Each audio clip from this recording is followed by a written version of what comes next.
When we're presenting to people that we perceive to have power over us, it can trigger a pretty powerful stressful reaction within our brains. You see, whenever we are under any situation of stress, our reptilian brain kicks in. And that is the oldest of three parts of our brain system. The reptilian brain is responsible for vital functions such as our breathing and our heart rate and our balance. So, as you can imagine, whenever you are in a position where you have to present, particularly to people in power, one of those stress signals might kick on, and that's going to be that classic fight or flight symptom. Have you ever had an experience where you were standing in front of someone of power or you were presenting in front of a group and you felt like your hands getting sweaty or your heart starting to pump, boom, boom, boom, boom, boom, boom, in and out of your chest or your armpits getting sweaty? Well, that is that reptilian brain kicking in because of the stress. Now, what happens is that stress signal will send a signal to your limbic system, which is the seat of your emotions. And every emotion that you have that's a result of that trigger is going to be tied to a memory of that stressor in the past. So take this for example.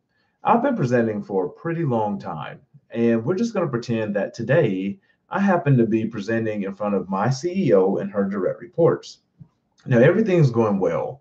I prepared for my presentation. I'm able to do this without looking back at my PowerPoint slides. I am ready to rock and roll, and things are going great.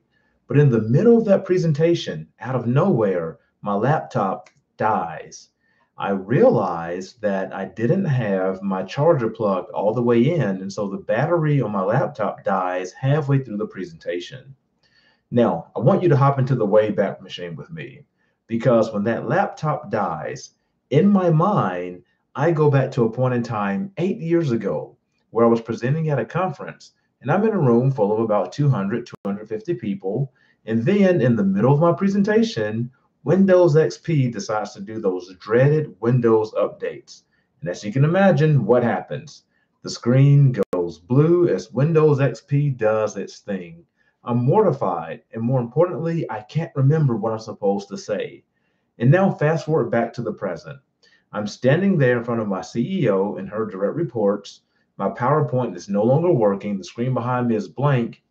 And I'm thinking about that negative experience from 8 years ago. So, in my mind, not only am I having to deal with the physiological response of sweating through my shirt and feeling my heart beat in my chest and up through my throat, but I also hear this negative chorus of voices reminding me of how much I suck because I didn't make sure that my technology was working correctly. Fortunately, as people, we've evolved over time, and it's because we have this gem inside of our brain called the neocortex. The neocortex is what allows us to think. It's responsible for language and art and abstraction. But when it comes to presenting, it allows us to be rational. So whenever we're in a situation where that stress might be taking over, we can take a step back from ourselves and we can ask and assess, do I really look that stupid in front of my direct reports? Could I really have anticipated this problem happening?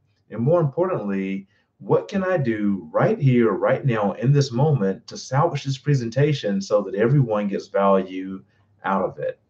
And that's what having a presenter's mindset is all about, is recognizing that we might not be able to completely eliminate the stress that comes around presenting, particularly to people in power. However, if we understand what's happening inside of our brains, we can think through these situations and be best equipped to move forward.